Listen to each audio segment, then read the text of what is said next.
So you've downloaded your digital stickers, but you're not sure what to do now.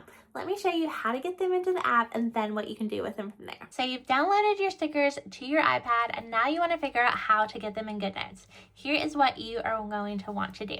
So first you're going to find your stickers in your Goodnotes or in your Files app and make sure you know where they are. And then you're going to want to go to Goodnotes. So you're going to open the Goodnotes app. You're going to click up here on New and you're going to go to Import. Then you're going to go wherever you save them at in your Files app. They could either be under Downloads. They will most likely be under Recents if you just did it. And I can see right here is a recent version of a Goodnotes. And I know it's a Goodnotes file because it says .goodnotes at the end.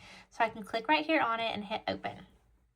And now it's going to import right into Goodnotes and pop up, and now I can use these stickers in my planner and decorate with them. So that is how you import stickers into Goodnotes that you have downloaded from sticker sellers.